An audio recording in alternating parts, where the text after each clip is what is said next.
الحمدللہ وکفا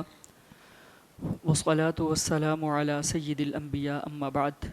فاعوذ باللہ السمیع العلیم من الشیطان الرجیم بسم اللہ الرحمن الرحیم۔ گفتگو یہ ہو رہی تھی کہ یہ جو مختلف قسم کی آفات آتی ہیں، زلزلے آتے ہیں، آگ لگ جاتی ہے، فلڈ آ جاتے ہیں، یا انفرادی طور پہ انسان کو جو پریشانیاں، تکلیفیں اور بیماریاں آتی ہیں، کیا یہ اللہ کی طرف سے عذاب ہوتا ہے یا جسٹ اس کو جو ہے وہ ایک انسانی فینومینا کے طور پہ، ایک نیچرل فینومینا کے طور پہ لینا چاہیے؟ تو اس حوالے سے کچھ باتیں ذکر ہو گئی تھیں، اور کافروں پہ آنے والی جو آفات ہیں ان پہ ہمیں خوش ہونا چاہیے کہ نہیں ہونا چاہیے، اس کا بھی تذکرہ ہو گیا تھا۔ آخری بات اس حوالے سے یہ ہے کہ اس سارے معاملے میں دو طرح کی انتہائیں پائی جاتی ہیں۔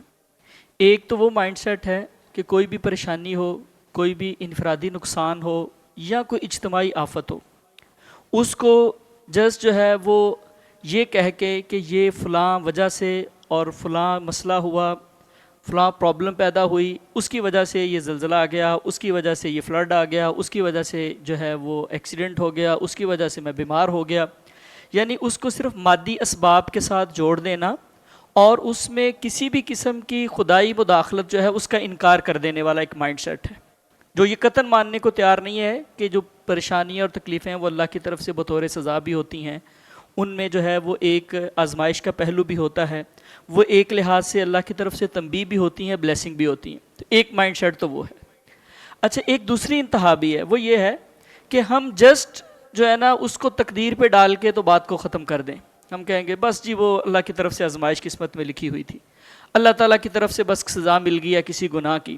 اور جو اس کے ظاہری اسباب اور غلطیاں ہیں ان کو بالکل نظر انداز کر دیں۔ مثال کے طور پہ ایک شخص ہے، خدا نہ خواستہ اس کا ایکسیڈنٹ ہو جاتا ہے،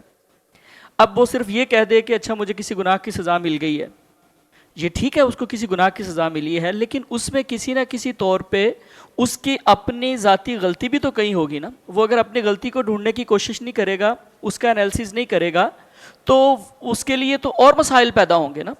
تو جہاں پہ ہم نے یہ دیکھنا ہے کہ یہ اللہ تعالیٰ کی طرف سے میرے کسی گناہ کی سزا ہے، وہاں پہ یہ دیکھنا ہے کہ اس میں میری اپنی غلطی اور خطا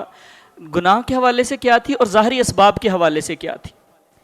ایک بندہ ہے، اس کو اگر بزنس میں لاس ہو جاتا ہے، اب وہ یہ کہہ کے بات کو ختم کر دے کہ جی بس اللہ تعالیٰ کی طرف سے آزمائش مجھ پہ آئی ہوئی ہے۔ بھی ٹھیک ہے، اللہ کی طرف سے آزمائشیں آتی ہیں، اس میں کوئی شک والی بات نہیں ہے،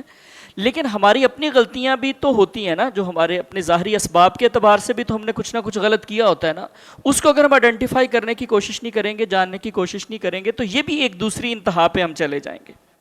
اسی طرح اگر فلڈ آ جاتا ہے تو یہ کہہ دینا کہ بس یہ اللہ کی طرف سے آزمائش ہے، اللہ کی طرف سے سزا ہے، تو اس کے جو کازز ہیں ان پہ غور و فکر کرنا، ان سے بچنے کی کوشش کرنا کہ کہیں اس پہ اگر گلوبل وارمنگ ہو رہی ہے اس میں ہمارا کیا کردار ہے۔ تو اصل بات سمجھنے والی یہ ہے کہ اللہ تعالیٰ کی طرف سے کسی چیز کا بطور سزا ہونا اور اس میں کسی نہ کسی طور پہ انسانی غلطی کا عمل دخل ہونا، یہ دو متضاد چیزیں نہیں ہیں، یہ کوئی کنٹراڈکٹری چیزیں نہیں ہیں، ایک دوسرے کے مخالف نہیں ہے کہ ان میں سے کوئی ایک ہی چیز صحیح ہو سکتی ہے، دونوں بیک وقت صحیح ہو سکتی ہیں۔ کہ اللہ تعالیٰ کی طرف سے وہ سزا بھی ہے آپ کے کسی گناہ کی، فیوچر کے لیے وہ آپ کے لیے بلیسنگ بھی ہے کہ آپ اس پہ کس طرح ریئیکٹ کرتے ہیں، وہ آپ کے لیے آزمائش بھی ہے کہ آپ اس پہ اللہ تعالیٰ کے بارے میں کیا کہتے ہیں، کس طرح کا جو ہے وہ رد عمل اختیار کرتے ہیں، وہ اللہ تعالیٰ کی طرف سے تنبیہ بھی ہے، لیکن عین اسی وقت میں وہ آپ کی کسی ظاہری غلطی کا نتیجہ بھی ہے، کیونکہ اگر اللہ تعالیٰ چاہیں تو وہ غلطی کا نتیجہ نہ نکلنے دیں۔ ایک بندہ آگ میں گر جائے اور اللہ چاہیں تو اللہ آگ کو حکم دے دیں کہ بھئی ٹھیک ہے نہیں اس کو جلانا، اس کی مرضی ہے نا اللہ تعالیٰ، لیکن بہرحال کہیں نہ کہیں ہماری غلطیاں بھی ہوتی ہیں۔ تو یہ دو مختلف چیزیں نہیں ہیں، دونوں طرف سے انسان کو غور و فکر کرنا چاہیے، اپنے گناہوں پہ بھی نظر ثانی کرنی چاہیے، اس کے ساتھ ساتھ جو ظاہری طور پہ اس سے غلطی ہو گئی ہے، کوئی اس کے خامی ہو گئی ہے، اس پہ بھی انسان کو غور کرنا چاہیے۔ اللہ تعالیٰ ہم سب کو عمل کی توفیق نصیب فرما دے۔ وما علیہ الا البلاغ۔